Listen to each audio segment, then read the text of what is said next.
3-on-1. Alley-oop. Oh, my goodness. Marcus Smith. And you certainly are in love with him here in Louisville.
Home, around 4:00, and there being an NFL game on. I was wishing to see Lamar Jackson. It would have been really cool. Yes. But it was good to. We're kind of in that season. I know we had talked about it before, Marcus, that you got all the holiday tournaments going on for basketball. You're getting ready to get into bowl season, and we had a discussion about this. How this time of year you kind of have games more throughout the day. And you said to make this comment, and I was saying that, with COVID going on, we always usually schedule games later in the day just because that's the time that the fans are going to be able to get to the games. But if we're not going to have fans in the stands, maybe for a month or two, we should just, have games starting at noon and have games all day long, because it's not going to affect the attendance at a game. Listen, people are getting people are getting a little frisky with these schedules and Wednesday games and basketball games coming on at all different kinds of nights. There's nothing better though than coming home at 3:00 and having a game on and being able to watch until midnight that night. It feels like everybody loves March Madness for that reason.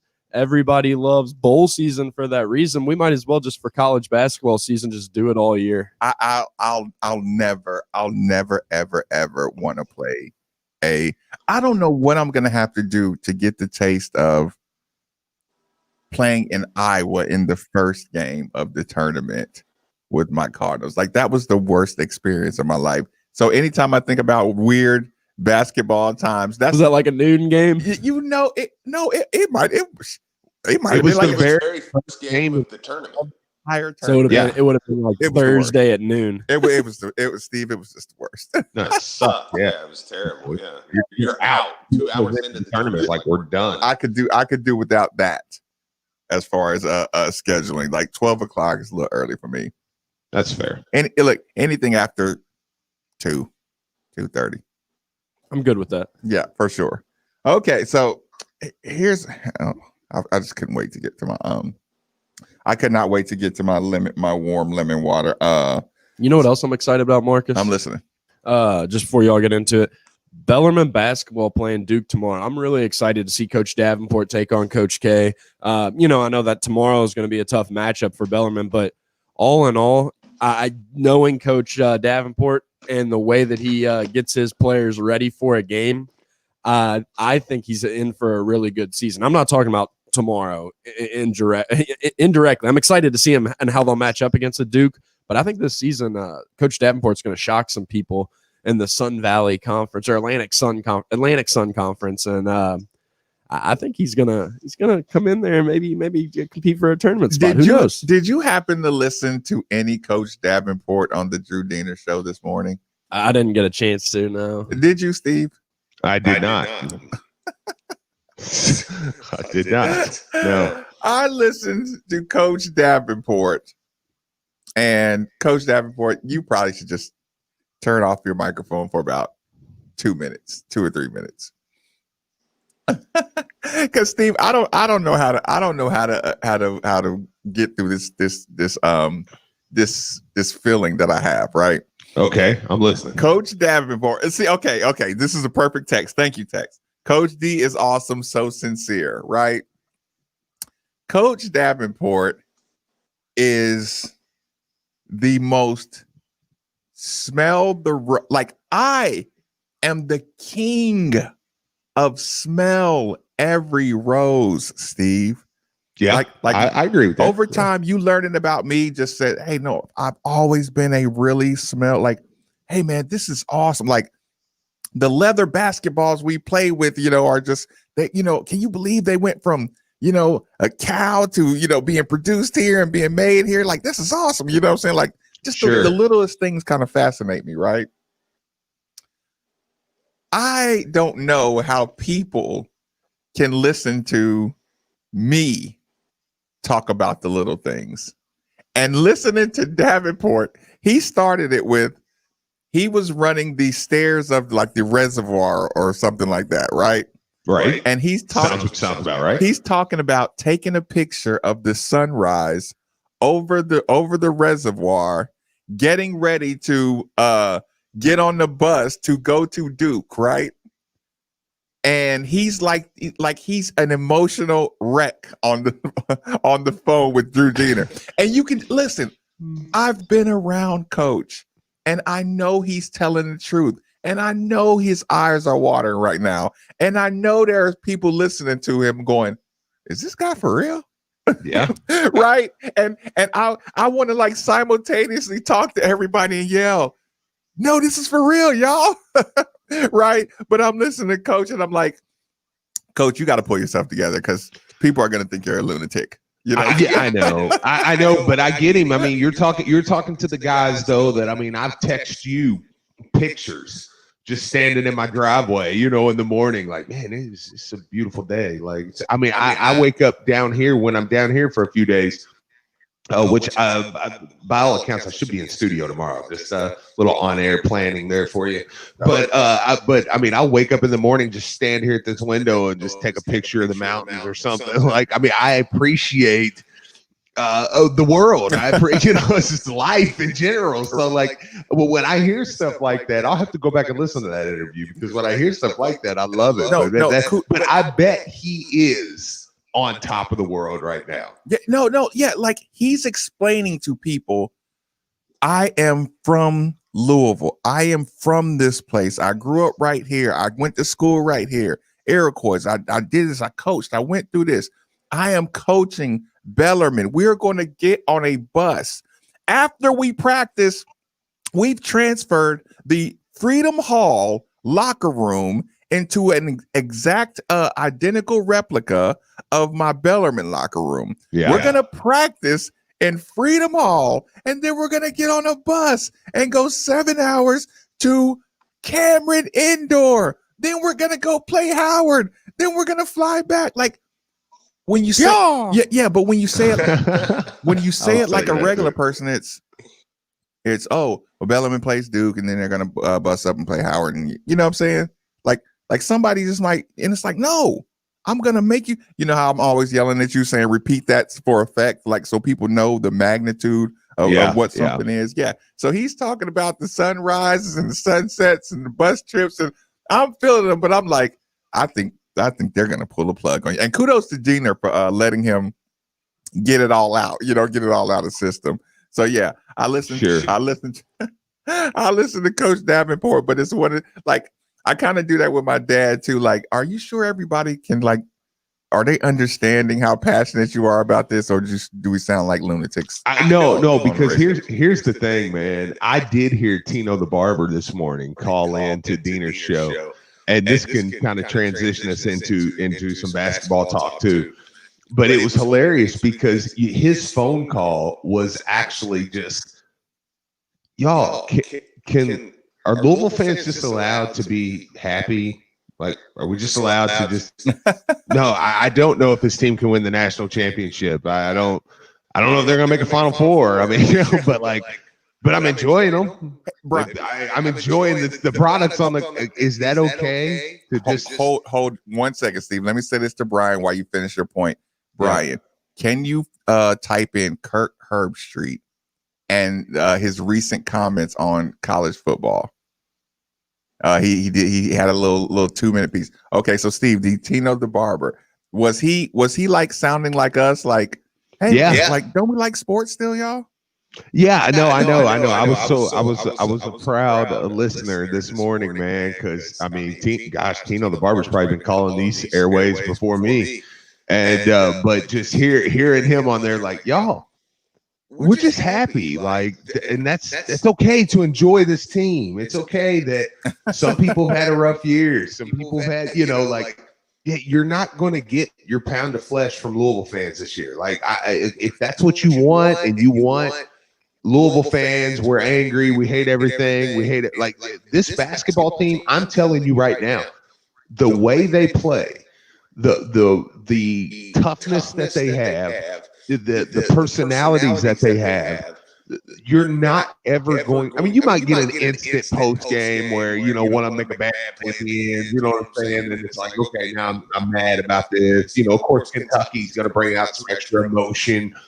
Sure, but I think you're going to get a lot of this year. Just fans that are like, now we enjoy these kids, and I enjoy these kids too much right now to even jump on them in that manner, like, because I'm enjoying the process of them growing together. Right. So, like, I'm not even going to jump on them, like, as far as, oh my gosh, you're idiots, you know how we do at times. I mean, like last year, and other teams that we've had, and I enjoy that too. I enjoy the expectations. I enjoy the top, but I mean, I'm really, really having a good time, man, with this basketball team. And I thought that was a good call. And that just, I put that and Coach Davenport together. And it is kind of awesome how it's like, man, people around the city are just, look, they're enjoying things right now. Like, it's this is good. I'm going to enjoy watching Bellarmine. Hopefully Louisville gets a win against UNCG tomorrow.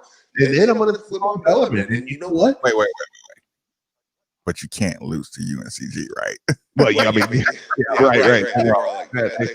No, I mean, listen. Most people had us 3-2. That's the crazy thing. So I mean, they're already 4-0. So I mean, one more. But I mean, I think we can win the game. But yeah, I mean, and then turn around and watch Bellarmine play Duke. I mean, it's a day for the city tomorrow, no doubt. Okay, and I want to ask this question too, and I think he does have the Kirk Herbstreit clip that I was wanting to hear. And the reason I wanted to ask this question is because you know how we talked about having not apathy in the football season, but just it's okay when you still know your guys are playing hard. It's okay when you find out you just don't have the size in the line. You have some rebuilding areas. Like as an athlete, as a fan of sports, knowing, like, isn't it amazing how much just playing hard, knowing how bad you want to even be out there makes a difference in how you feel about the result. Like I said, the two people who took heat, Coach Satterfield for his 2-day, his 48-hour thing, and Malik Cunningham.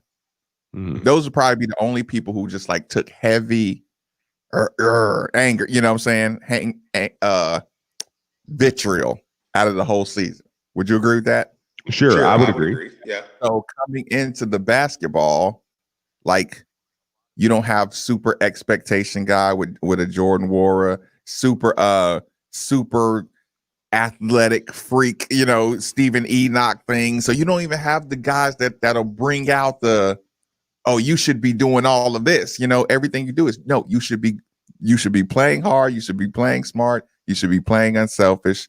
This is where I can live. But I mean, it's just like a parent, you can deal with your kids who are studying and making bad grades. You can't deal with the ones who are playing video games all the time and then bringing home a bad grade or something like that. Absolutely. Yeah. So I think that's what kind of like, I'm proud of what they're doing. So Kirk Herbstreit had this, and I've been talking about this battle, Steve. I've been talking about this battle probably since I got a radio show. Just the idea of, is it or Drew said it too, 0 to Alabama, like those ideas, like that kind of stuff is like, get out of sports.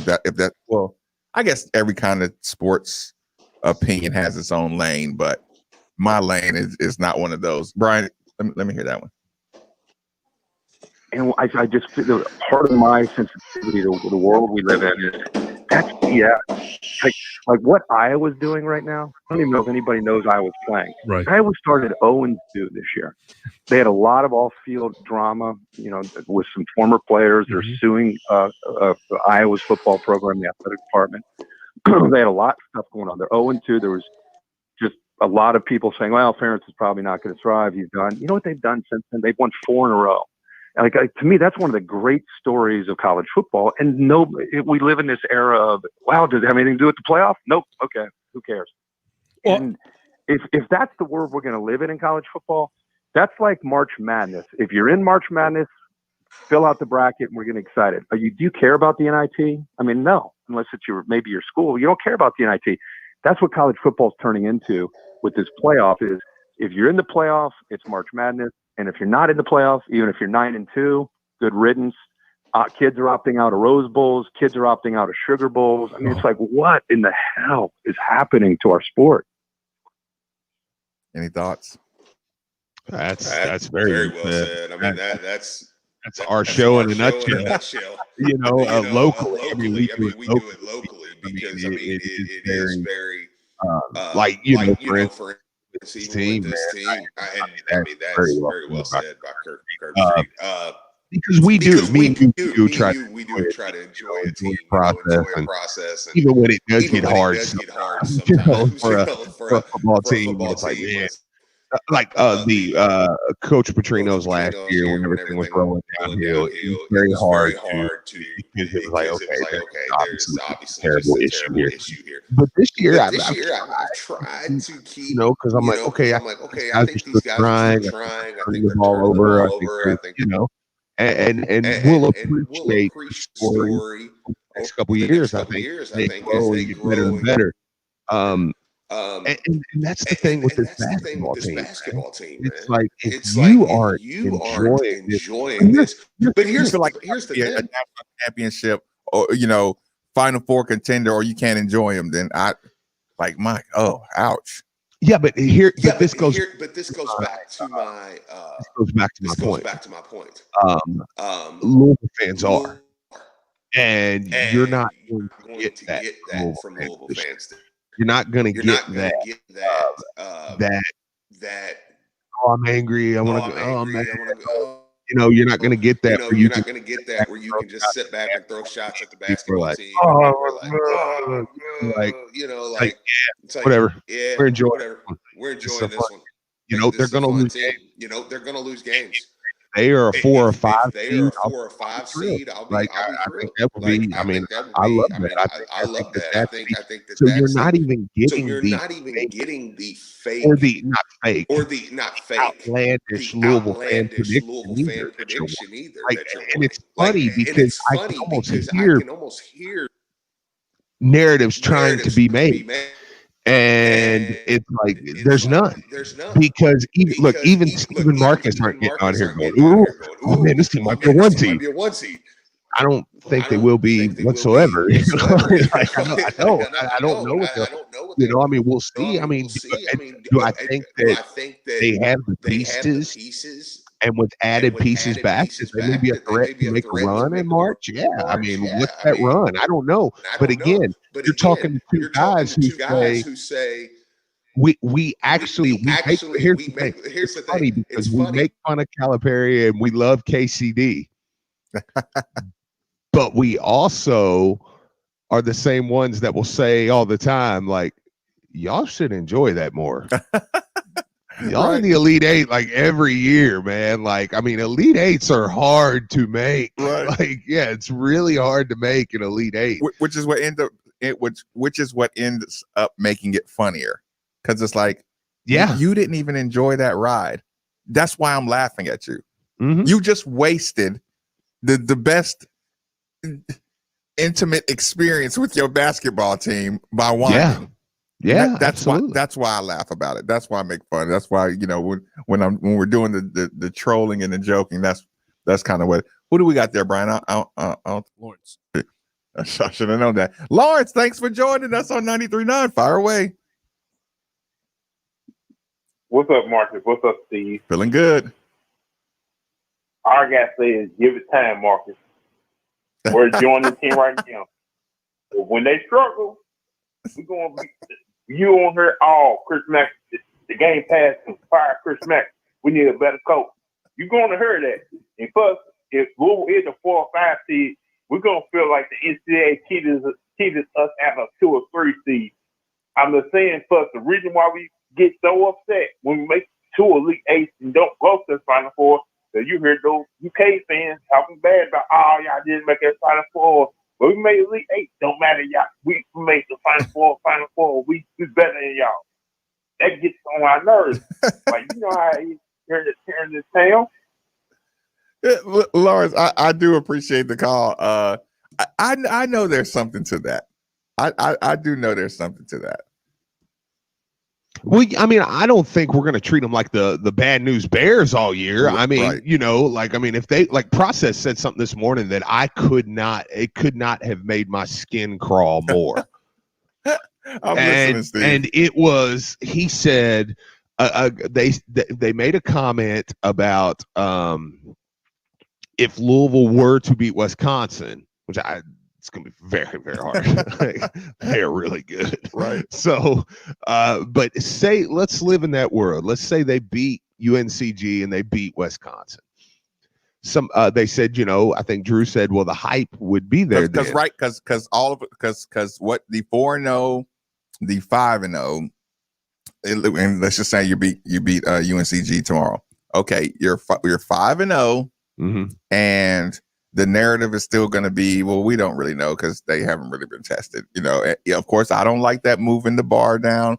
I watched Seton Hall. Well, it's wrong. Yeah, it's wrong. That's why. I mean, that's false. They have been tested. Yeah, and you say, oh, okay, well, they haven't played any, and you know how big men will expose them. Yeah, I just watched Mumukashvili just working people since our game. You know what I'm saying? And I watched the backup for Seton Hall working people. Like, they're tough. You know, Big East people putting them at the top of the Big East. Charles Bassey, like, that was a good performance against them. You know what I'm saying? So now you're still in the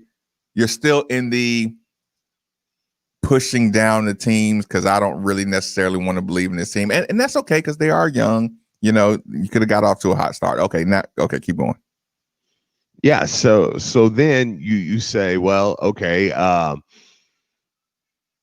Some texter text in and said, no, if they beat Wisconsin, that would be proof that they're pretty good. Not hype at that point. I mean, if they're 6-0, that's pretty good. I mean, you know, 6-0 with a win over Wisconsin. I mean, 6-0 with wins over Western Kentucky, who's going to win their conference, Seton Hall, who's going to finish top 3 in their conference, and Wisconsin, who's going to finish top 3 in the conference. Well, I don't know if Seton Hall finished top 3 in the Big East.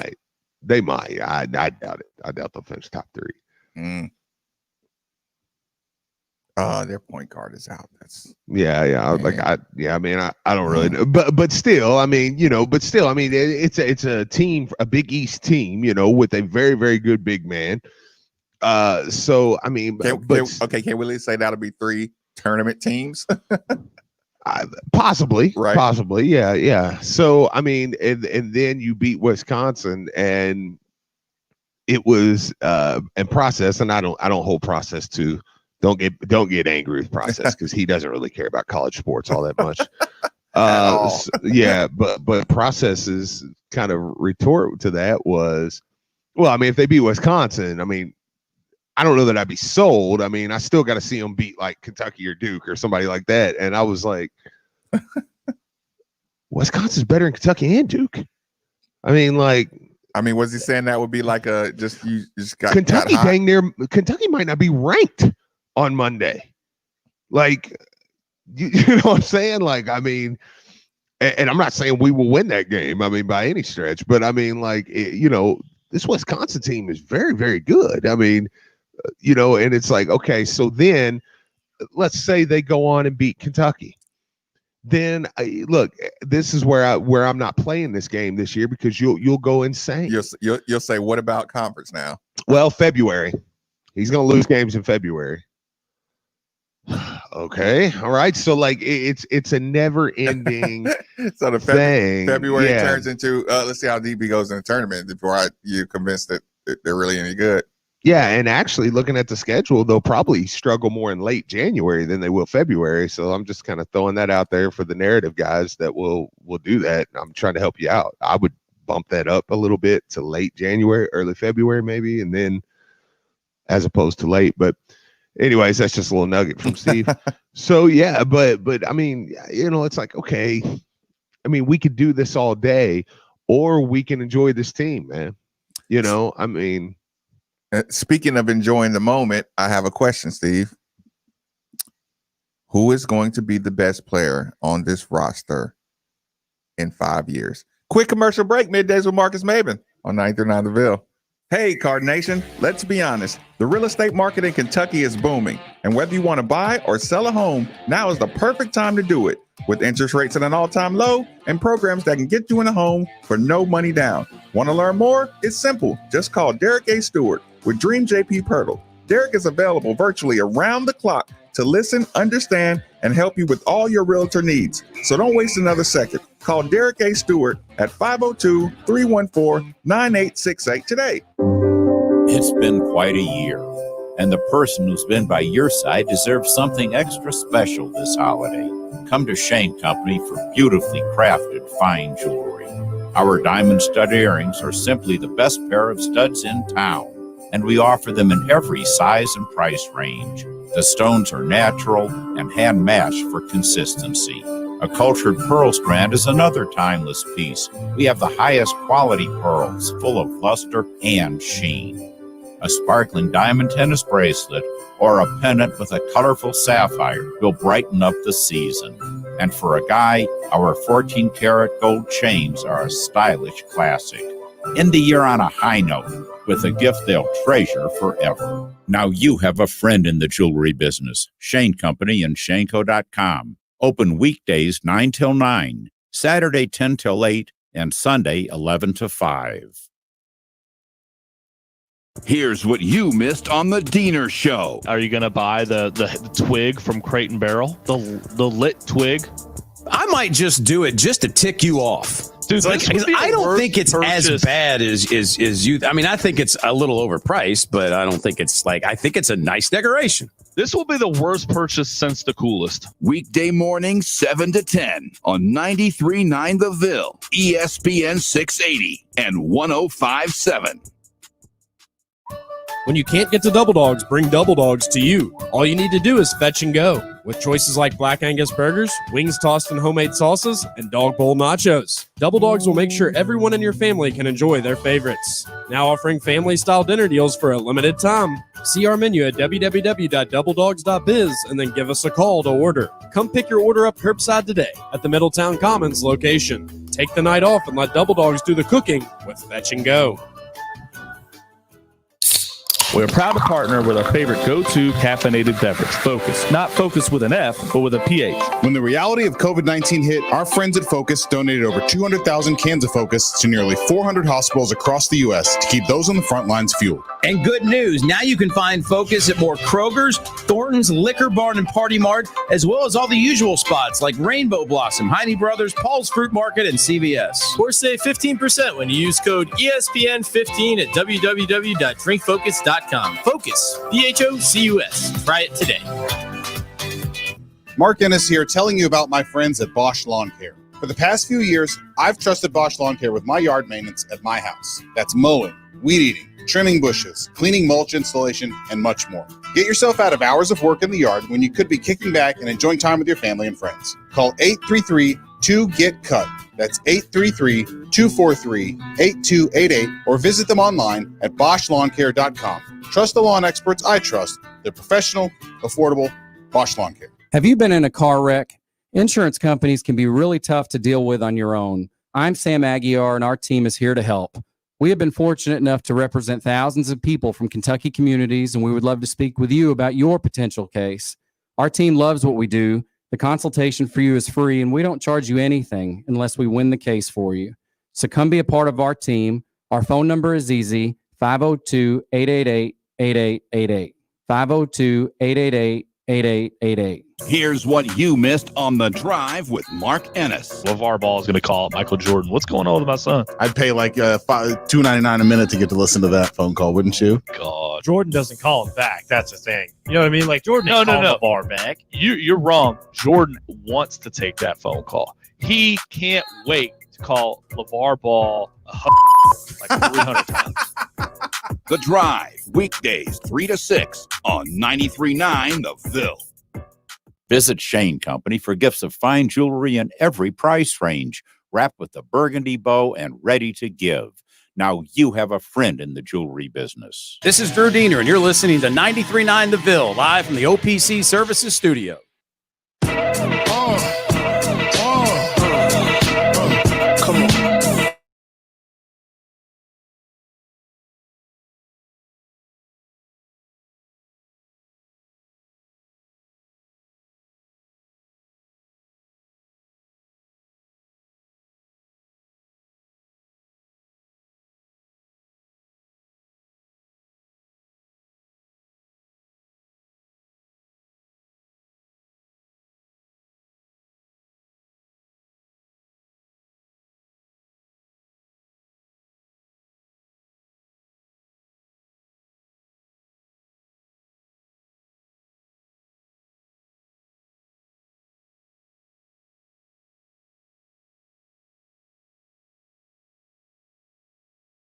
.39 is the station. Before we get into the answering of the long down the line question I just asked during the break, I see people are have a couple interesting opinions on it already. Steve, you sent me a video.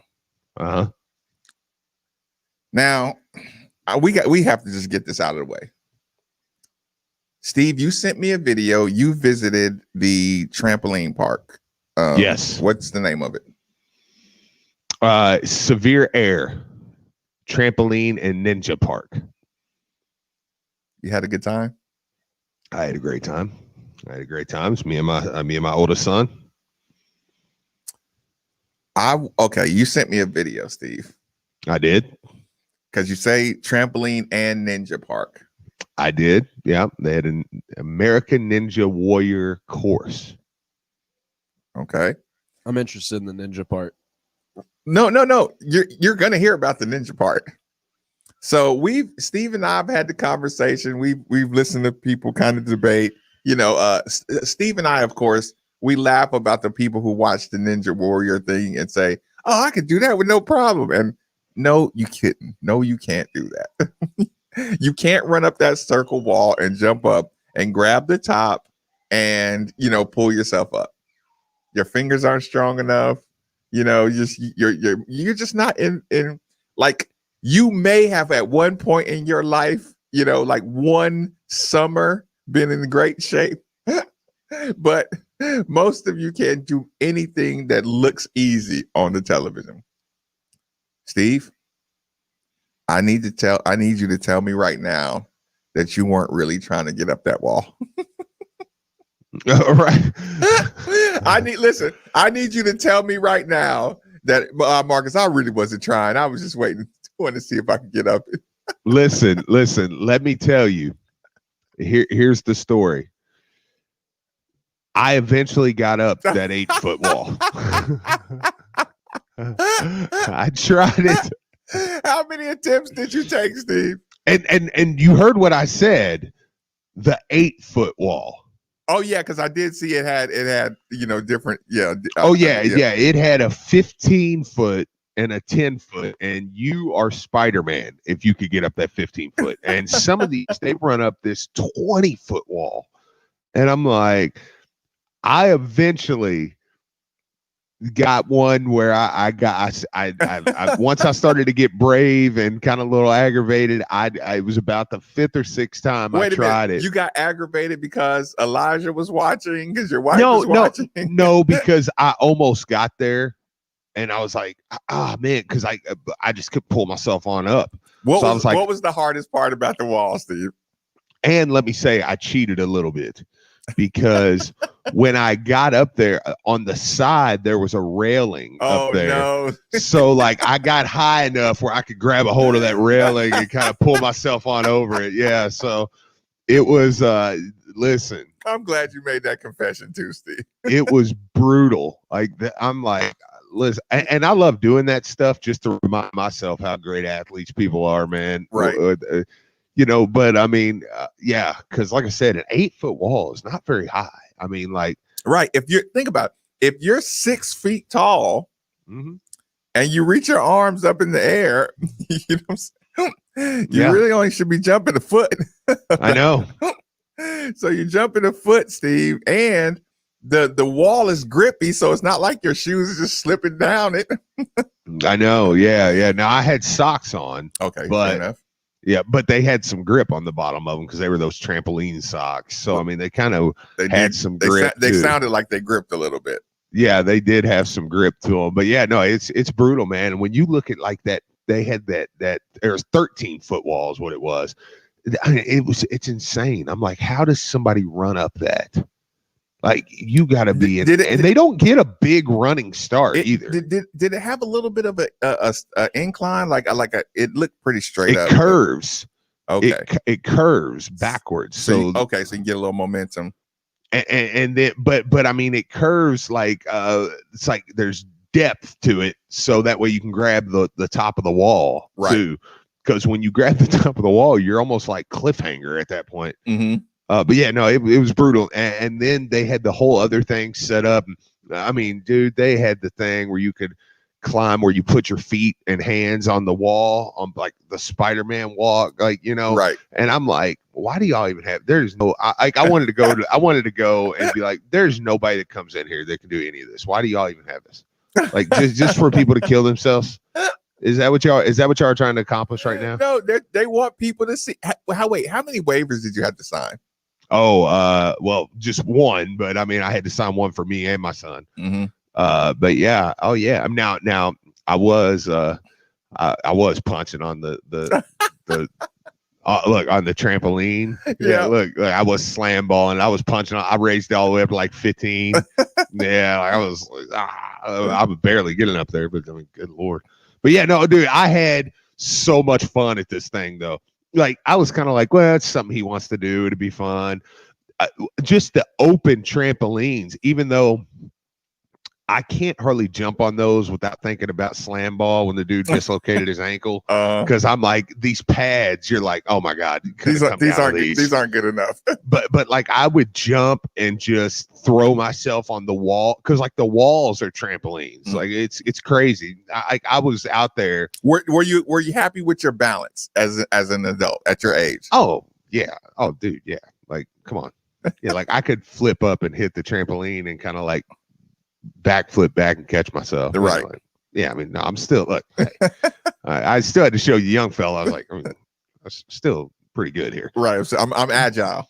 But I was giggling to the point to where I probably was embarrassing my family. like when I first got out there, because I was just like, I have never been so happy. Like I was just like, oh my God, this is awesome. Like, you know, and I was just like, it was the funnest thing I've done in a long, long time. So I was really and I burnt over 1,000 calories in an hour. I turned my Apple Watch on and I turned it on high intent. Like, I'm sorry, I forget we're on the air and now I'm just having a conversation with you. But I was like, this is the greatest, man. So it was fun though. I encourage. Listen, if you ever get a chance to go out to one of the local trampoline parks, do it because it is really fun. I forgot what I was going to. Well, so Steve, who's going to be the best player on this roster in 5 years? Dre Davis. What say you, Ryan? That was the same one that I was going to go with, just because I kind of feel like he might be that guy that could in 5 years, hang around a little bit longer. In 5 years, Dre Davis, will be the best basketball player. Yeah, whatever he'll be a solid role player or whatever he is for whatever team he's on in the NBA, and yeah. He's I'll go 18. with a different one for you. Just throw a loop in the system. I'll say Samuel Williamson. 8150 939 is the number. 3831 939 is the text line. Why Dre Davis? Why Samuel Williamson? Brian, I'm listening. Me first. I will go. Or the reason I say that is because we've always talked about his NBA potential. So in 5 years, he's going to be, even if he stays all 4 years at Louisville, he's going to be 2 years into the pros or whatever at that point. I just think he has the best NBA potential. He's a 6'7" wing. He's smooth. We're starting to see that he's got some scoring ability this year as he's got more opportunity. He's the McDonald's All-American. He's the guy that is going to be a first-round pick in probably, if not next year, the year after. Make your case for DeAndre Davis, Steve. Well, I mean, and let me say, I don't think Brian's answer is wrong by any stretch of imagination. So I'm not really debating him on this. I'm just saying we're lawyers. We're making a case for our individual guy. Yeah, no, okay. I mean, as a freshman, I mean, this kid has the body. He has Samuel Williamson's body. Sam took a year or so to put the weight on. He did. You look at JJ Traynor, guys like that, they look like normal freshmen. DeAndre Davis arguably has the best body on the team right now. And he's an 18, 19-year-old freshman. He can shoot the rock from three. He's got length and wingspan. He's 6'6". He has the attitude that screams pro. If you come to a Louisville basketball game and you're an NBA scout, I guarantee you leave with his name written down. I guarantee it. And now, does that mean he's going to be a one and done? I don't know. I at this point, probably not. No, I'm saying 5 years, not. No, I know. I know. But I mean, look, this is going to be. I mean, make no mistake about it. This is going to be judged on where they're at in 5 years. Right. Not, Yeah. I'm just saying, that's why I'm saying, just factor in attitude, factor in who has the frame, factor in all this stuff in 5 years. Who would have just developed their skill sets the most, and Texter says David, exclamation. Come on, man. So you have Dre Davis, bro. Yeah. I don't know if he meant Dre Davis's brother, but or just Dre Davis. So I have it down. I have it to I think Jalen Withers. I'm thinking Jalen Withers. Okay, well, you'd be wrong, but I mean, that's not a bad. The reason I say Jalen Withers is because of Dre Davis. You hear me? Yeah, I'm listening. Jalen Withers is like the more of the bowl of clay that can morph into any of those other players. Mm-hmm. I think Jalen Withers fooling around, fighting with DeAndre Davis every day at that competitive wing spot.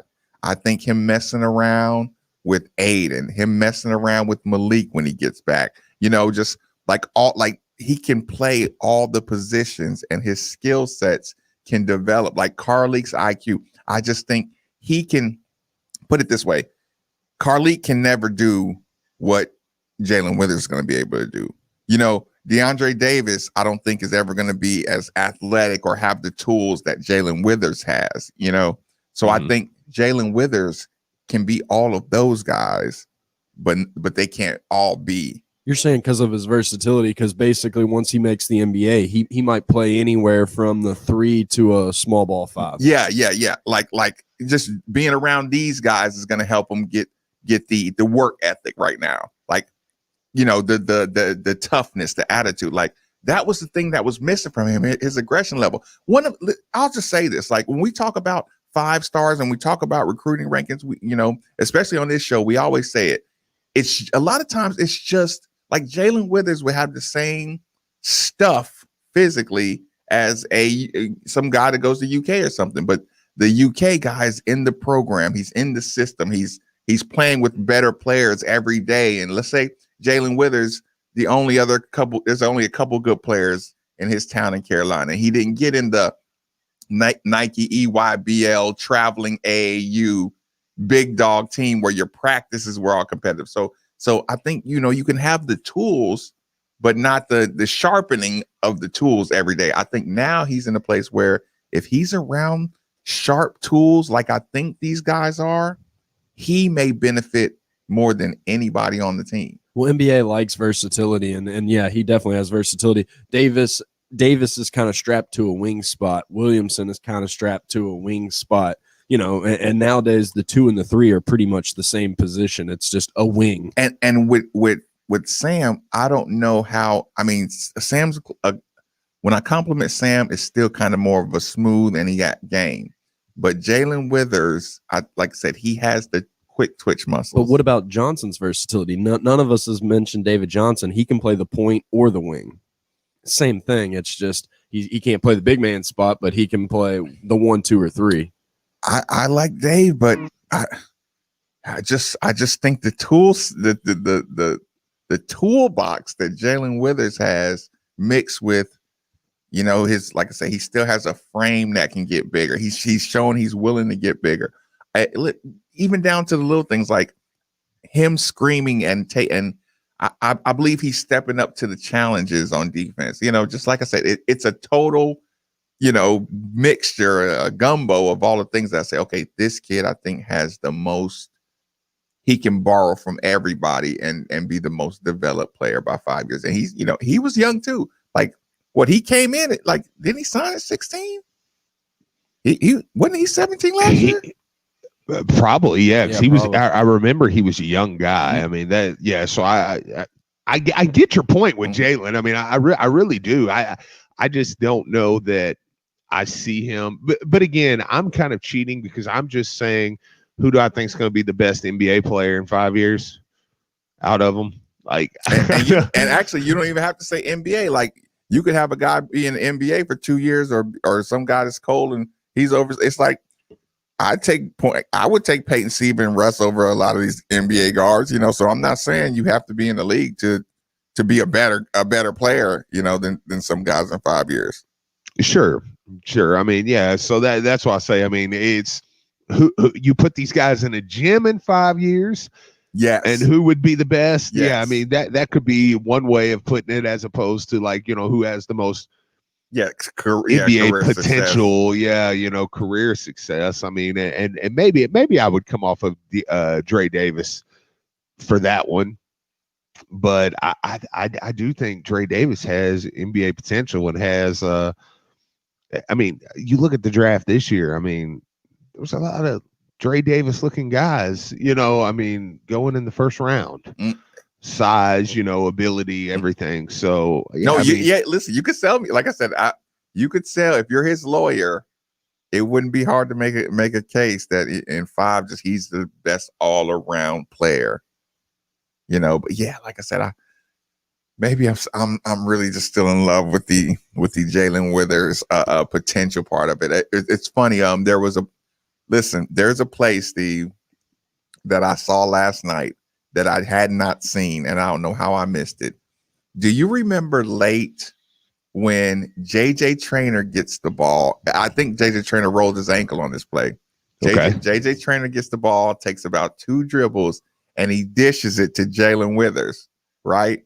And Jalen Withers kind of is going up soft. You know, he looks like he was gonna dunk it, but he was just gonna go up just enough to dunk it. He kind of went up lazy. He got fouled or whatever, right? I'm gonna find this play for you, Steve. Okay. DeAndre Davis gets so mad. Like you remember the story I told you about me, not wanting to be Gibbs's friend anymore for not dunking that ball. Right. Yeah. DeAndre Absolutely. Davis, he almost like grabs his own hair, like, what are you doing? Right. And then, okay, so I watched that play and I'm laughing because DeAndre Davis got so angry that Jalen Withers wasn't going to dunk that ball. Right.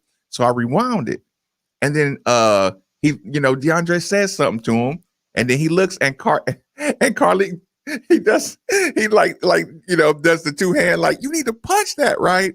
Yeah. And they're both looking at him, and he's doing the my bad, which I hate when you do the my bad when you don't dunk the basketball. Like, don't tell me, like, no, dude, like, that can't happen. But I got so excited, Steve, because that was me. Like, you gotta dunk that. And you know me, I've been begging for a teammate to hold another teammate accountable on the not dunking the basketball.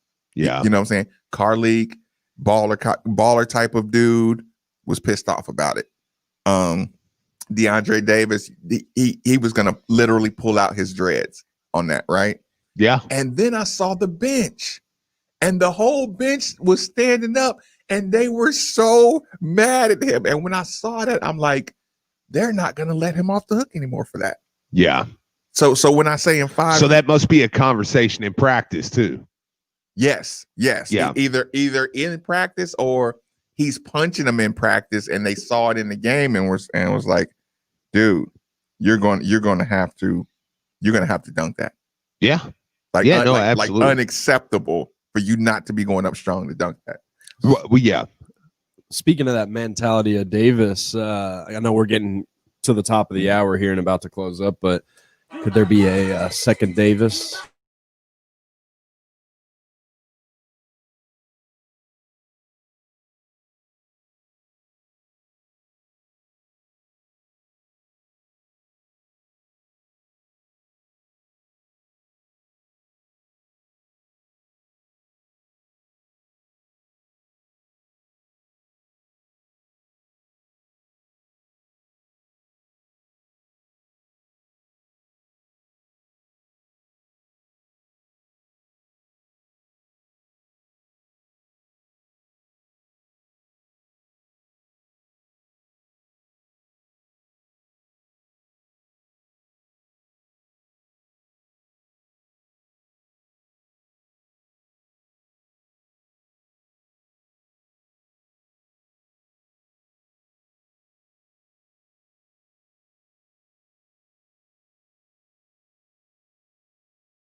Pegs. Looking for great smoked wings? 4 Pegs. Looking for juicy barbecue and award-winning chili? 4 Pegs. If you're just looking for some cold craft, tap, can, or bottled beer? 4 Pegs. And the best part about 4 Pegs is it's right around the corner at 1053 Goss Avenue in Germantown. So you better get over there fast because the word is spreading.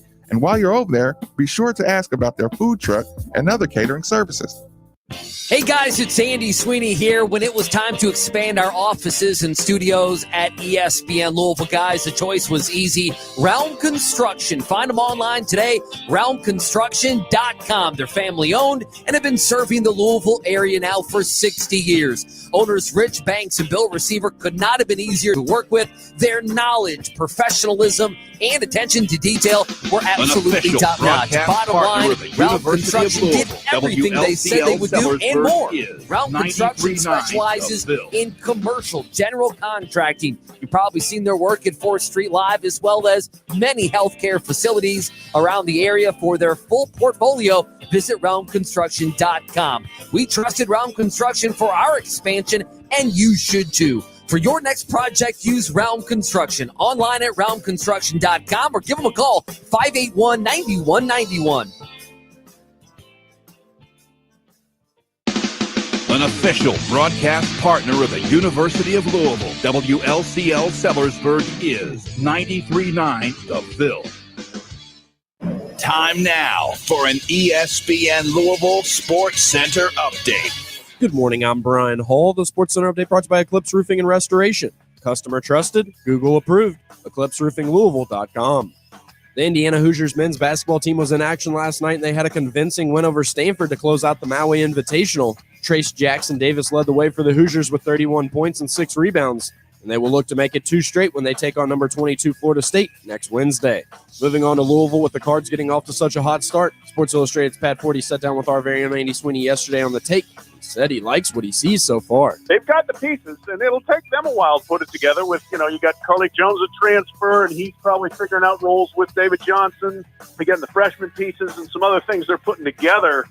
But really, really nice start for Chris Mack's team. The Cards will look to make it 5 straight tomorrow when they take on UNC Greensboro. Moving on to the NBA, former number 1 overall pick out of Kentucky, John Wall, was traded with a protected first-rounder from the Washington Wizards to the Houston Rockets in exchange for all-star point guard Russell Westbrook. Wall will be joining his former UK teammate DeMarcus Cousins in Houston. Moving on to the NFL in yesterday's Wednesday action between the Pittsburgh Steelers and the Baltimore Ravens, a game that had moved twice already. Pittsburgh came away with a 19-14 win. However, they lost Pro Bowler and former Kentucky star Bud Dupree for the season with a torn ACL. It should also be noted that Lamar Jackson sat out this game due to testing positive for COVID-19 last week. And last but certainly not least, just a reminder that ESPN Louisville is your exclusive home for Bellarmine basketball all season long. And we'll be carrying their game against Duke tomorrow, beginning at 6:45, right here on 93.9 The Ville. Keep it locked here.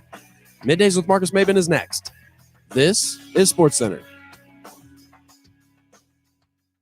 Now that turning on the heat in your home is a common event, if you're not sure your heating system is ready for the winter months ahead, it may be time to call who we call at the station, DFH Company. Heating and cooling has been their family business since 1935. This month from DFH, you can get 18 months special financing on qualified Trane comfort systems from the DFH Company. It's hard to start up a Trane, and it's hard to not call DFH Company today at 968-6222, or look them up online at dfhcompany.com. Visit dfhcompany.com for complete program eligibility, dates, details, and restrictions. Subject to credit approval. This is Drew Diener, and you're listening to 93.9 The Ville, live from the OPC Services Studio.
ESPN Louisville's your flagship home for the Bellarmine Knights. Catch every home game on 93.9 The Ville and ESPN Louisville. Tomorrow, Bellarmine at Duke, 6:45 on 93.9 The Ville. And then on Sunday, we do have a time now. Bellarmine at Howard, 5:45 on 93.9 The Ville. Is there a local trampoline park here? Yeah, the House of Boom was House of there. Boom, I think they changed the name now. It's something else now. I just got that question from somebody on Twitter. Do you have a wait? You mean we have a House of Boom and they don't run a advertisement on Middays with Marcus Maven? They don't run a commercial here? Are you kidding me? They will now. Right? People, like, it's holiday season. You reach out to me. So House of Boom is now called Defy Louisville. DEFY Louisville, previously House of Boom. Okay. Yeah, we'll give that. I got a couple of late for those who are just now joining us, the question kind of the day. Of course, we're talking some good basketball, but I had to throw out the hypothetical question of, in 5 years, who will be the best basketball player that is currently on this roster? During the commercial break or before the commercial break, one Tick Rogers chimed in. He was big on JJ Traynor, only been playing 4 or 5 years. So that puts him in the bowl of clay department. What is Traynor's position?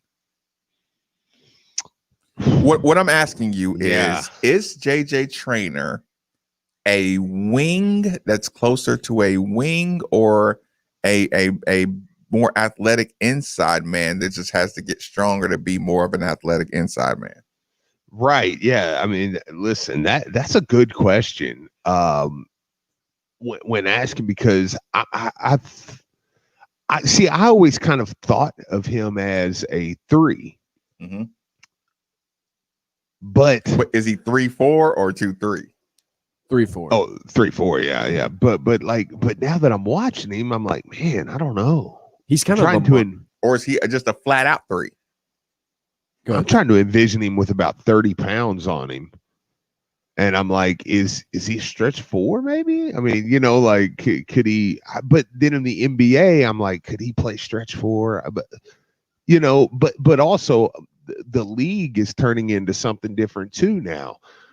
You do have a lot of 4s that are 6'7" to 6'9" in the league now. It's not always the way it was before. Now, of course, in the league, it's so awkward because you have 7-footers that can.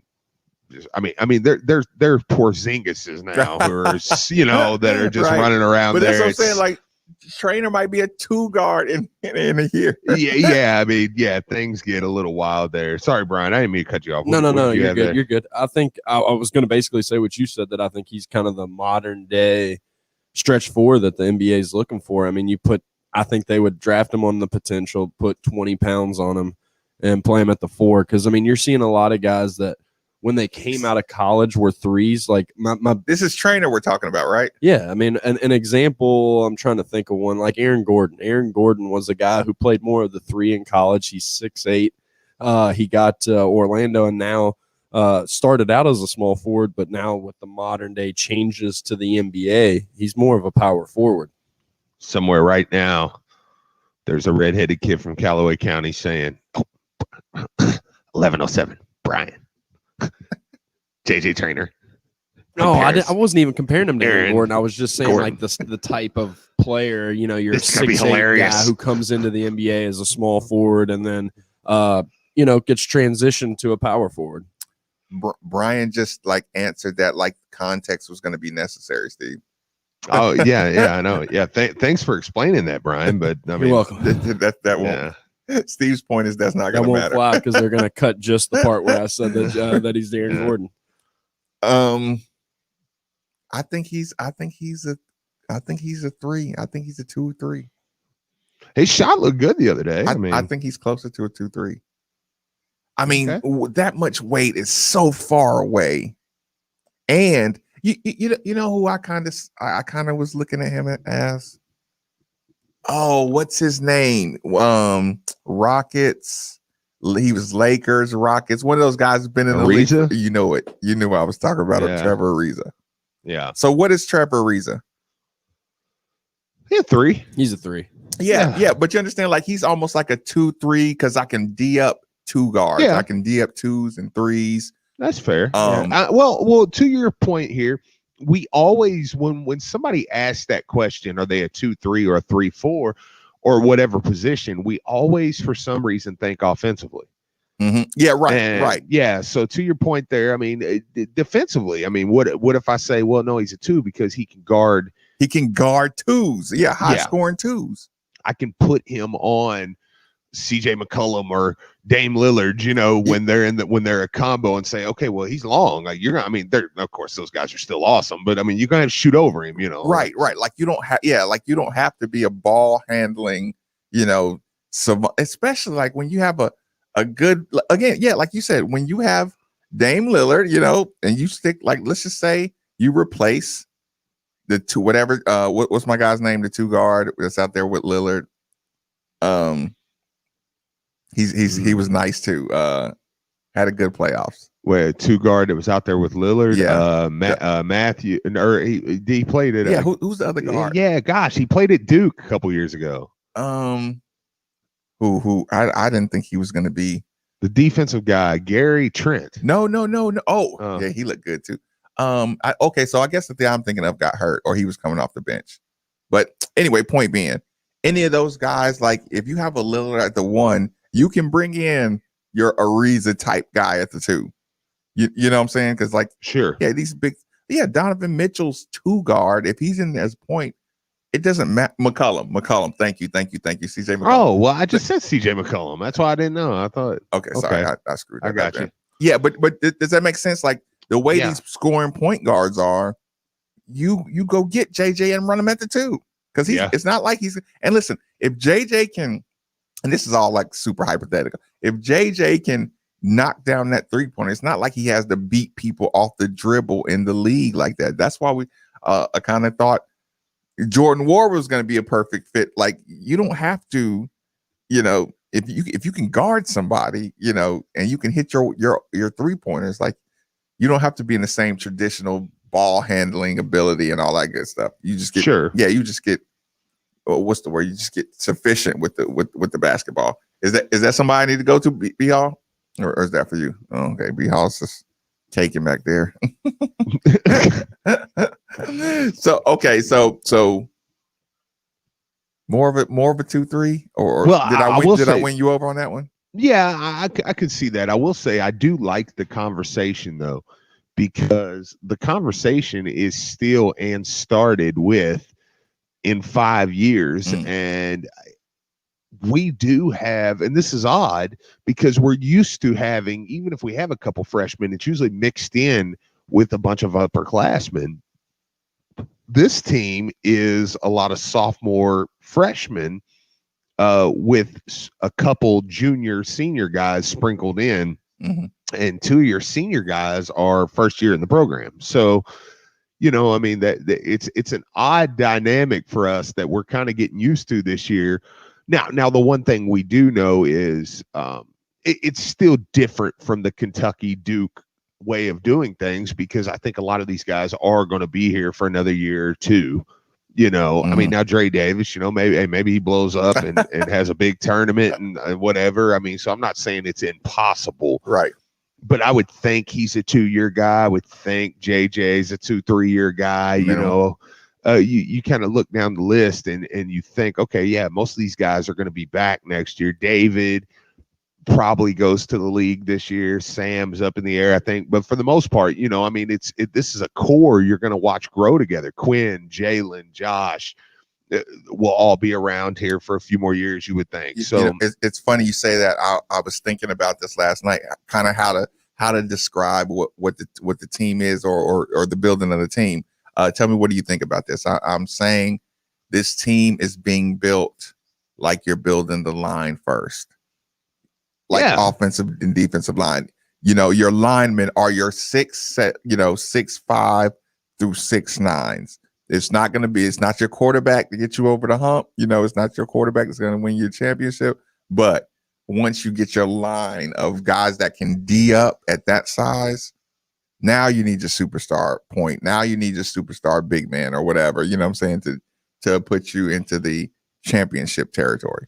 Yeah, no, I like that. Yeah, I like that. I think that because it is what it feels like. I mean, and here's the thing. I thought that all along. I just didn't know they would be this far along so quickly. He's a talker. They're a little extra talented than we thought because it kind of had the Super Six had the feel of a what is it? You know how Coach Pitino would do, and a lot of teams have to do that. Don't do the one and done thing. You have to about every 3 years. You have to get a 6-7 man class that kind of replenishes the core of the team, and then you fill in around there. This Steve, I'm gonna read this text before I go to the phone line. This is the saddest part about the job, people. There's a viral video of this little kid. I forget which school it is, but there's a coach and he's trying to explain to his son who's in the locker room with the team that this is senior night. So your favorite player on the team is not going to play here anymore. Right. And the kid is just crying. Like, this kid is so sad because he's like, what do you mean? Like, he's not playing here no more. Like, he's my favorite player. You know what I'm saying? Right. Kid's crying. You know, the coach is like, man, go give him a hug. You know, tell him how you feel. So it's really sad. Right. So this is what made me think about that, Steve. Texter says, it's funny, though. Everyone was talking about Wara. Where is he going? Where is he going to fit? We see our new guys, and all of a sudden, Jordan, who? But listen, Texter, I feel like that all the time. Like, I do feel like that. Like, to be here on December 3rd, talking about nothing but Trainer, Withers, DeAndre Davis, Carlik Jones. David Johnson is the only guy that was even here last year that we're even talking about after. Well, pretty much. Well, and to be fair, you do. I have heard a few conversations that went along with it. Was like, it's like Davis replaced that guy. Hey, what was the guy's name? Dwayne Sutton. Yeah. He was from here. Right. He was like, no, I know. That's no disrespect to Dwayne. I'm kidding. The manual kid. Yeah. But I obviously I'm being facetious there. I'm joking around. Yeah, but I mean, clean it up. But it is true how quickly you do move on from team to team. You know, that's why I've always said about that I've never really got into the I make fun of Kentucky on a lot of things, and I enjoy the crap out of making fun of Kentucky.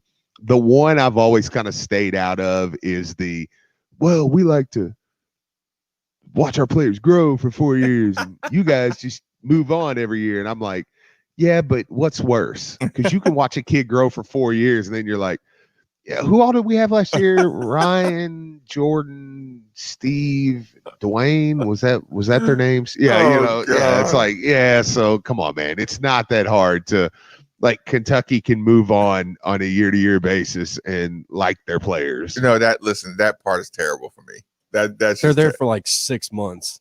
They come in for like the first, like in the middle of summer, and then they go through basketball season. Then they're like done midway through the second semester, getting ready for the NBA draft. Steve, did you hear that quote in the Cal post game where he was talking about? He told the guys they need to unpack, right?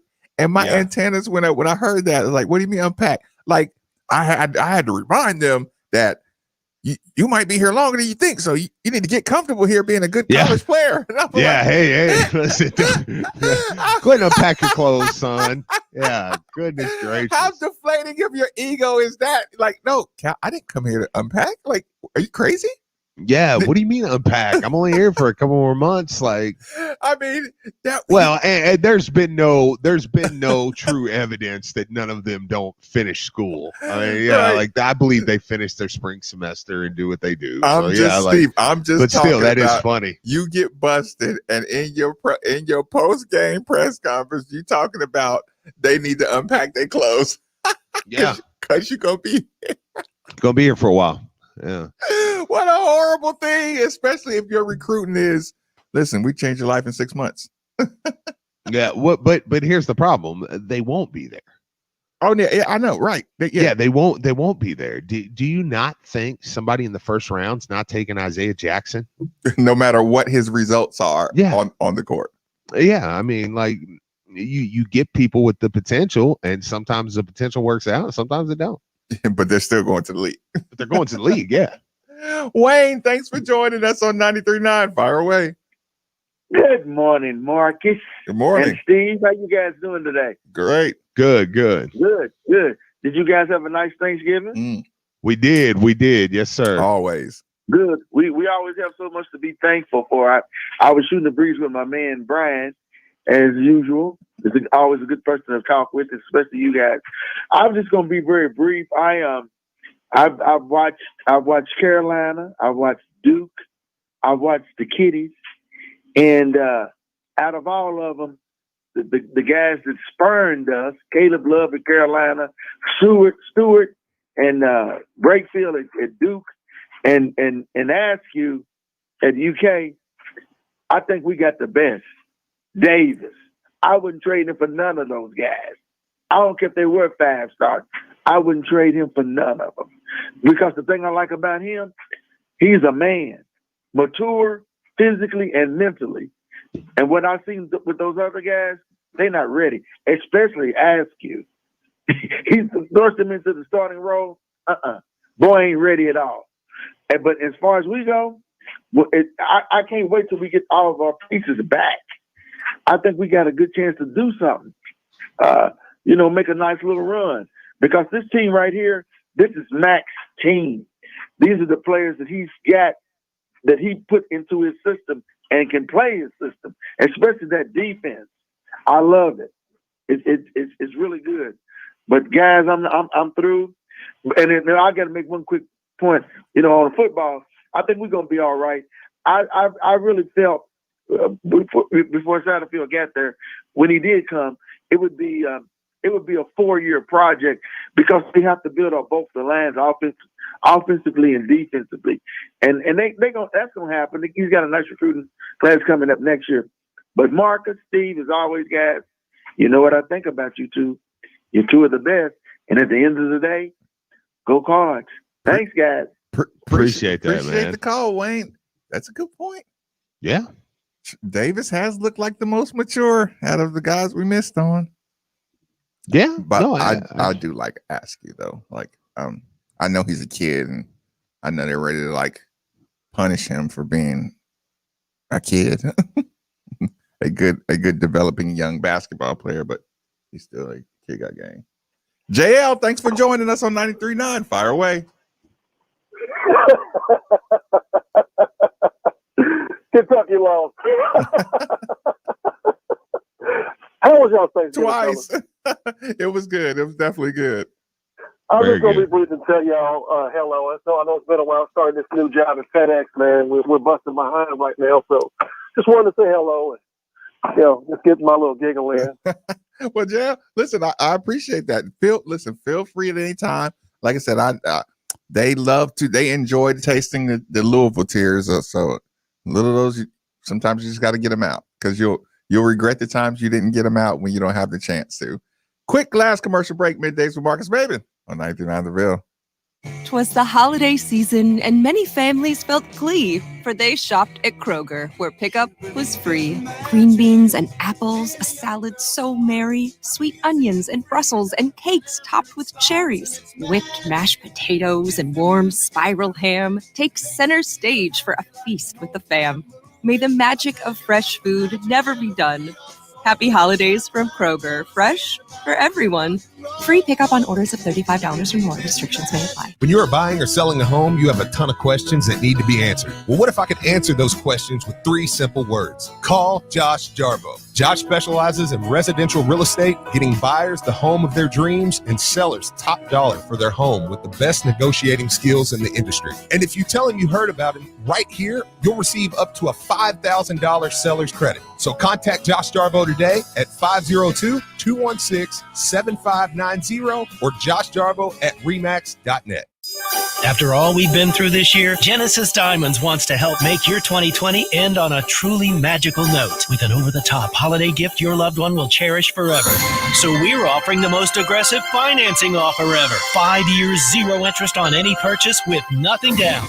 Imagine getting the Halo engagement ring of her dreams for only $100 a month, a diamond tennis bracelet or stunning eternity band for only $50 a month, or a pair of diamond studs for just $30 a month and with no money down. Everything's included. All GIA certified diamonds, all engagement rings, all wedding rings, 3 and 5 stone rings, dainty diamond studs, our new and trendy diamond hoops, diamond tennis bracelets, emerald and sapphire jewelry, Swiss timepieces. Genesis has the best bridal designers in the world, plus a selection like that of 50 stores combined. Let Genesis Diamonds non-commissioned experts help you find that perfect gift. Buy it with no money down and finance it for 5 years at 0% interest. Genesis Diamonds, Shelbyville Road Plaza. Open this Sunday on approved credit. We're proud to partner with our favorite go-to caffeinated beverage, Focus. Not Focus with an F, but with a PH. When the reality of COVID-19 hit, our friends at Focus donated over 200,000 cans of Focus to nearly 400 hospitals across the U.S. to keep those on the front lines fueled. And good news, now you can find Focus at more Kroger's, Thornton's, Liquor Barn, and Party Mart, as well as all the usual spots like Rainbow Blossom, Heine Brothers, Paul's Fruit Market, and CVS. Or save 15% when you use code ESPN15 at www.drinkfocus.com. Focus, Focus. Try it today. Now that sports have officially kicked off, there's only 4 things missing from your playbook. 4 pegs. Looking for great smoked wings? 4 pegs. Looking for juicy barbecue and award-winning chili? 4 pegs. If you're just looking for some cold craft, tap, can, or bottled beer? 4 pegs. And the best part about 4 pegs is it's right around the corner at 1053 Goss Avenue in Germantown. So you better get over there fast because the word is spreading. And while you're over there, be sure to ask about their food truck and other catering services. Way back in 1860, Nelson's Greenbrier Distillery founder Charles Nelson introduced the world to the pleasures of Tennessee whiskey. A century and a half later, his great-great-great-grandsons have resurrected the family business and its finest creation, the original Tennessee whiskey. Nelson's Greenbrier Tennessee whiskey, now available in Kentucky for the first time since Prohibition. Nelson's Greenbrier Tennessee whiskey. We hope you'll agree it was worth the wait. Please enjoy responsibly.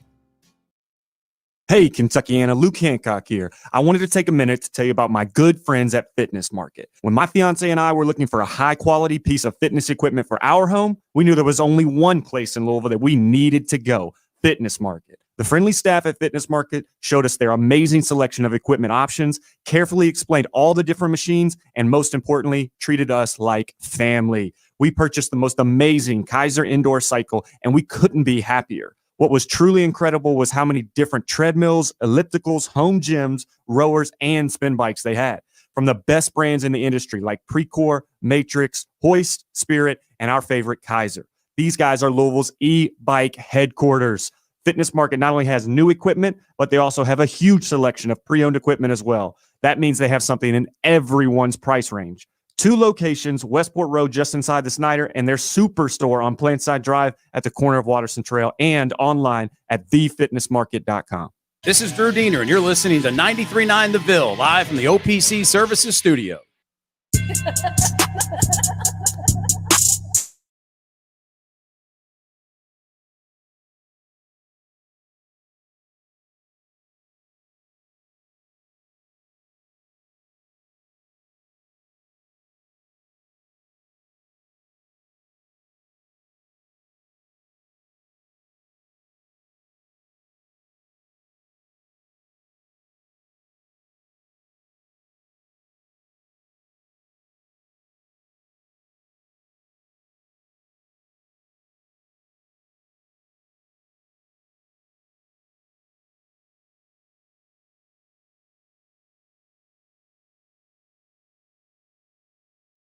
Yeah.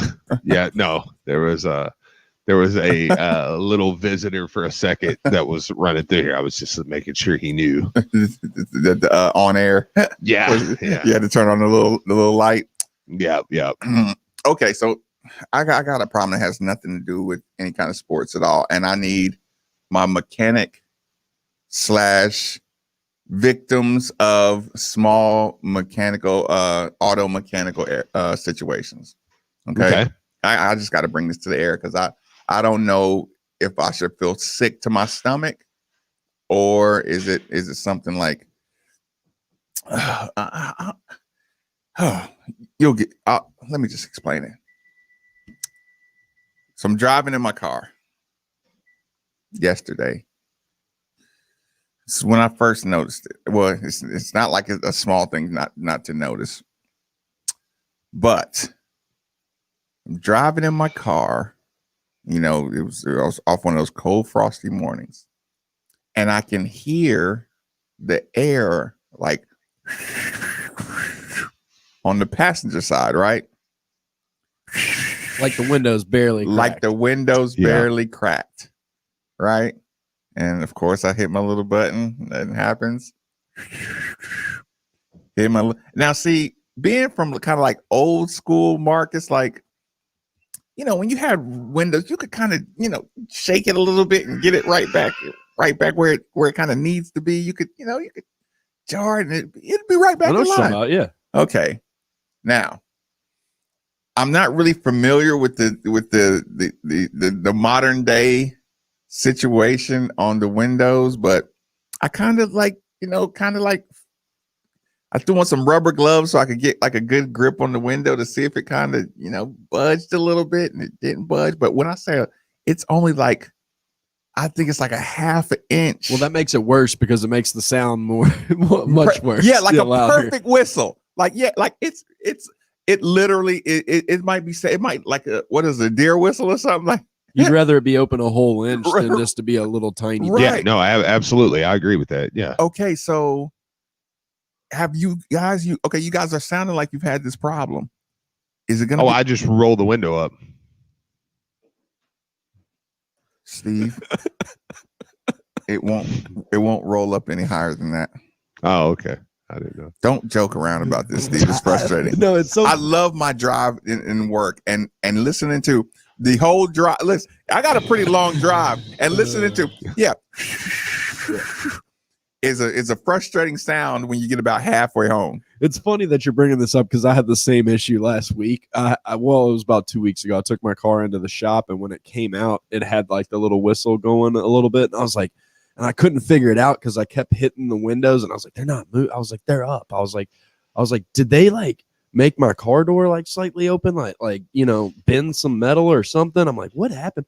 Found out that my sunroof was slightly up. You know how you like there's the back. You open it, but then there's also like the push up, just the little back. flap. Yeah, and it was barely slightly open, and that was my issue. Okay, so what I have to know is if my window's like off track slightly or whatever, is that going to be one of those I got to get my whole door taken apart and all that good stuff? Is that what I'm looking at? I don't know. I've never worked on a car window personally. Have you? Okay, yours. Have your window ever got stuck where it was just stuck making that noise and you couldn't roll it up? No, but it sounds like you have the same issue I have with the tablet when I can't turn it all the way down. So it's like your window just won't go all the way up. So what if you adapted to that style? Or what if you just bought some tape that was the color of your car and okay, Texas says it sounds like your window's off track. So they're gonna have to take off my whole door panel and realign it. Is that what you're telling me? I thought I had a good idea. No, because here's the other problem, Steve. It's so it's almost one of those. It's so irritating that I'm so glad that it hasn't rained yet. Yeah, right. Yeah. See, well then buy really strong tape and.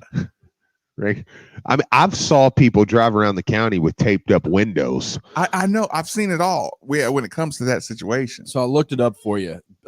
Best answer: if a power window motor is still working, but the window is off track, it will cost under $100, and they'll take the door panel off, get it back on track, and put the door panel back together. That is how Yeah, so they're gonna have to take the whole door apart, but you can do it for under $100. Well, that's not bad then.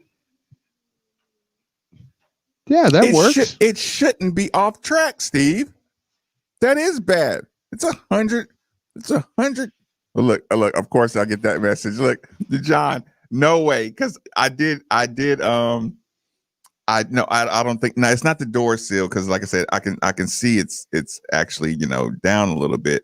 But of course, John, I did YouTube how big of a problem that is. That's why I knew people were just pulling off their door panels, and I'm like, no way. I'm gonna get Steve to come over and take off my door. Actually, though, there is this guy that lives in my neighborhood, and it doesn't bother me. But Steve, I'm sure you can picture this. County, in the parking lot. Oh yeah, county mechanic. Listen, Absolutely. raised truck, super. Look, big time truck, county truck on 30s. Yeah, right. He's under that truck 2:00 in the morning. Yeah, you work on anything. Yeah. Hey, look, been working on the same truck for 25 years to work on anything. Yeah, he's like, I work on any car.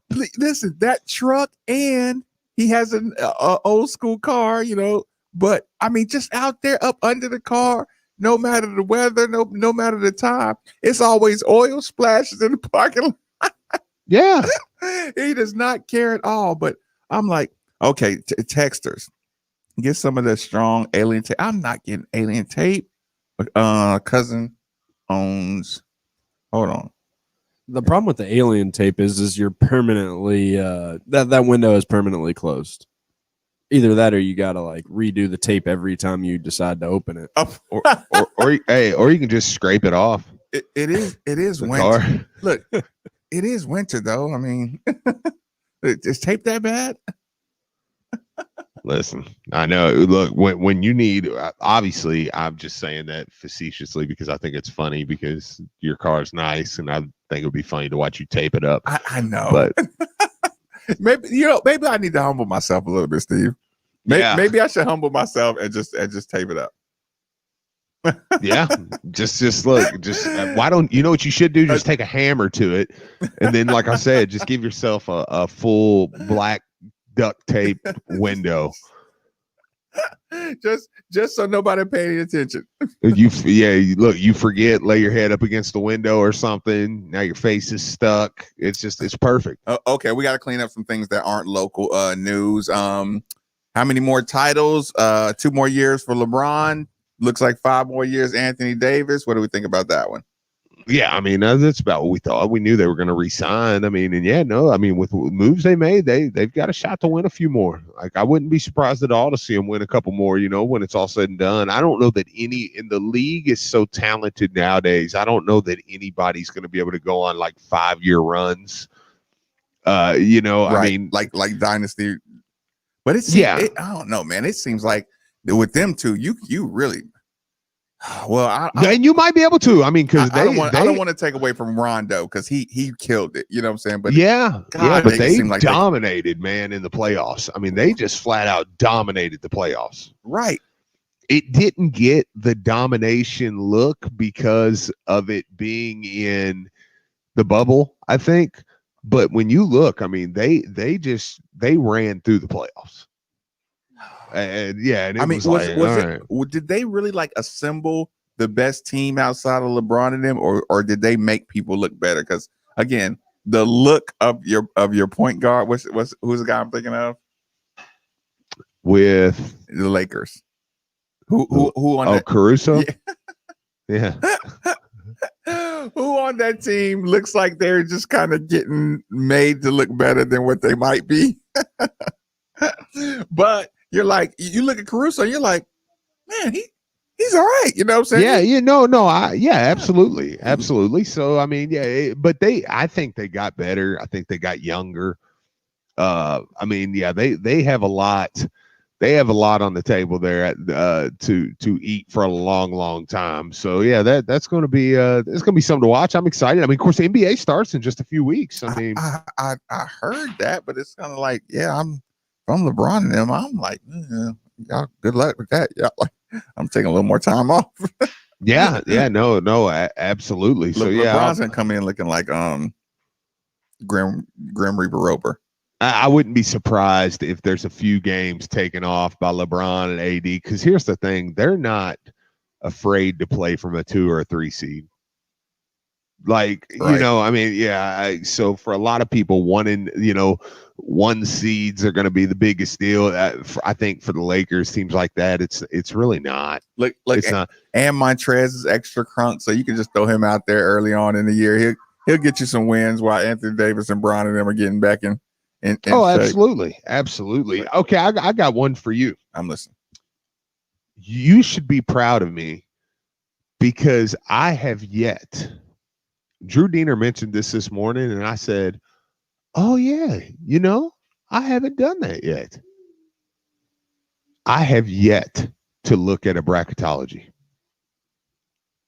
Not one, not looked." And you're a bracketology head. I know, and I wonder how much fans locally have been along with that, because we talk on this show a lot about not projecting out and trying to enjoy this team for where they are, for what they are.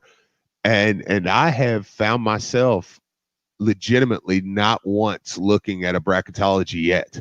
And when Drew Diener said that this morning, I said, "Hey, you know what? He's right." And then you ran straight to find one.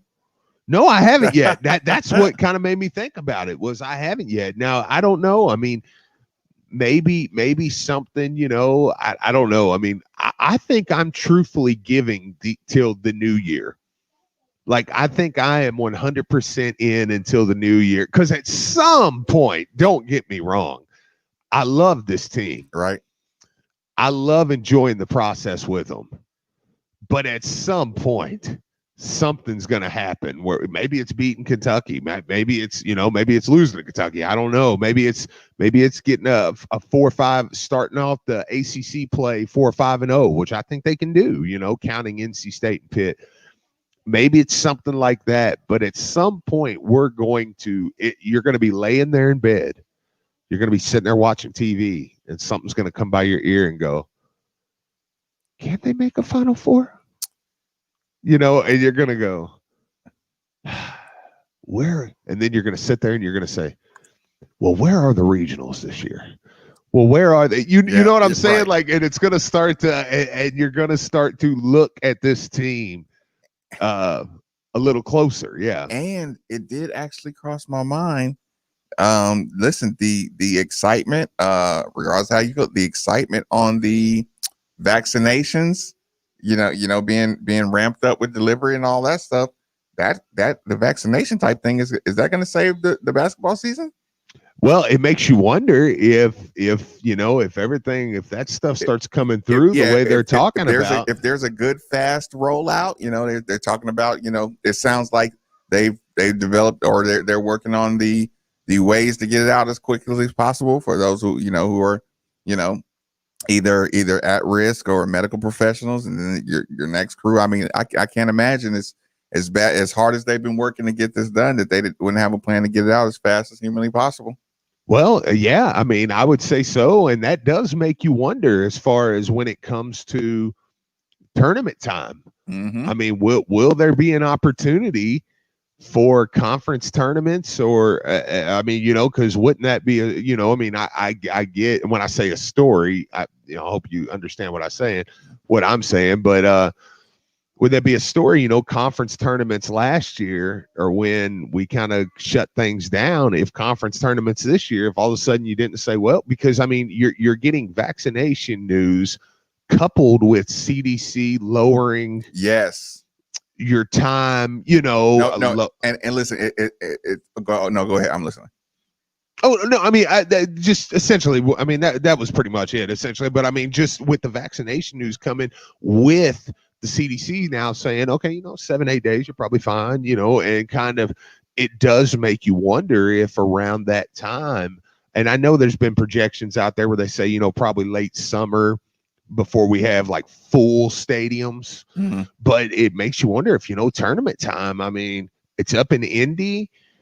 You know, I know they're doing. I guess I did earlier say regionals. I guess we know kind of what they're doing. I forgot about that. But again, this is still a long way. Like this is December. That's March. When you talk about lowering the CDC guidelines on, and here's the thing. I was reading, Steve, last night about polio and how, you know, once they started pushing out vaccines for polio, they started lowering the what you call the standard for diagnosing, you know, stuff like that. So if you change the time period of like the 14 date, I heard you and I'm talking about, the 14 turns into 7 and you start relaxing the restrictions, I think everybody's going to start pushing for, you know, for their businesses to get cranked back up just as fast.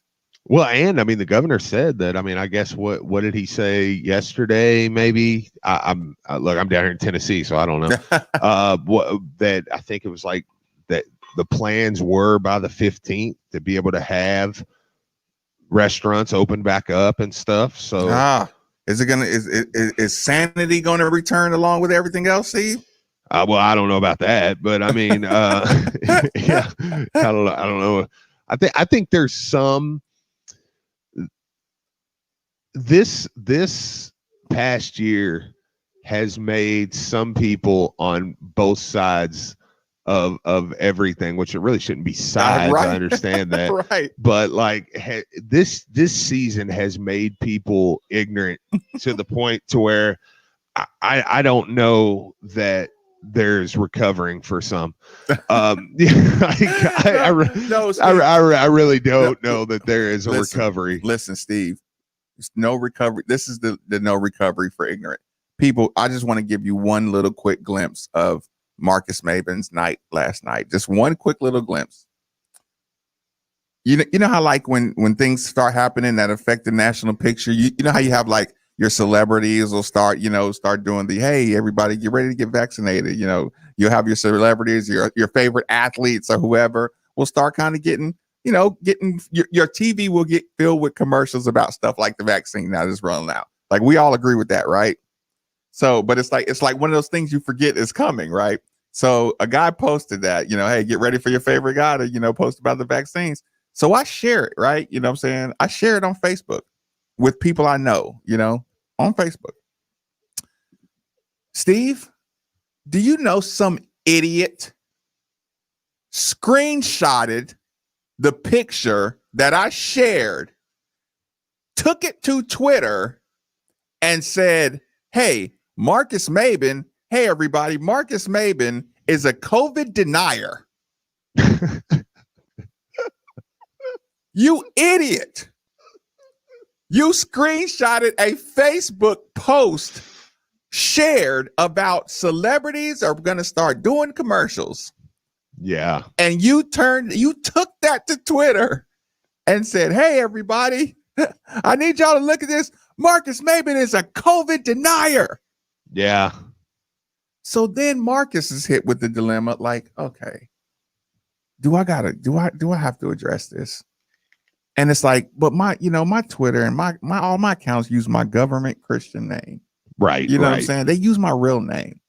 And then I got to read the names when I wouldn't dare say the name of the account. But could you imagine like getting irritated, but reading a name and just knowing that you're about to respond to somebody that's not even real, but it's a conscious thought though that irritated me, right? Sure. So then at some point I'm like, hey man, you want to ask me about that? Or do you just want to get attention? Like I really wanted to know. Are you trying to like boost your numbers on your page by posting that? Right. Or do you think, you know, did you misinterpret my post for being I'm a COVID denier? Like how stupid is that person? No, yeah, that's a little ridiculous. Yeah, I mean, look, it's one thing to say. I feel like that there is more we can do safely than some of you are jumping on than to say, well, I don't think it's a thing at all. But that's my point though, man. When you turn this into when people have been You're allowed right. When to you turn it into sides of extreme. yeah, then it's one way or the other. Then it's look, it's if Steve Rummage says, well, I think kids can play sports in a safe manner. Well, Steve, yep, you're a Trumper, MAGA. Yeah, I hate everybody. You hope life. everybody dies. Yeah. Okay. All right. Well, that's like none of my opinion. Yeah, like no opinion I have is attached to any party or any side. I know people who have had coronavirus and have been really sick, and I know people who haven't. Point and being, I believe it's a thing. Yeah. Let's not fall down that tunnel of slop, but let's just say the vaccine and people's comfort with going to do things may improve your college basketball season. Is that fair? Yeah, absolutely. I mean, and I'm hoping, because look, I mean, come September, I want to go to that Ole Miss Louisville game. I mean, in Atlanta. I mean, I'm Right. going to be thrilled to get back down there and do an opener, and a SEC Ole Miss team who's probably going to come in. I mean, Lane Kiffin said last night that their starting quarterbacks coming back, or they're probably going to come in ranked in the top 20. I mean, so, but yeah, I mean, the thought Is my team going to be ready for next year? My football team? I don't know. That's so far off. Look, I like your conversation better. I mean, I'm trying to hope for, I mean, maybe you could. What if we are able to go up to the tournament? What if we are, even if it is a different tournament this year? And it is a different type. Well, yeah, and it is all going to be in Indianapolis or whatever. What if you can get 20,000 now or 15,000 and get an atmosphere? Yeah, I definitely think that there's some excitement about that on top of just liking your team. I do see some daylight though. I will say that. I do see some daylight. I see some positive momentum. So I can hang on to that, right, Brian? Sure. I mean, I'm hoping that you're right. I'm a little bit skeptical heading into next season with football. Just not skeptical. I'm a little worried, I guess, just because of the way we're wrapping up right now. We've said it multiple times on this show. The way you end the season gets you ready for next season. No, listen, I need my guys. I need them in the training. I need y'all to just locked into the.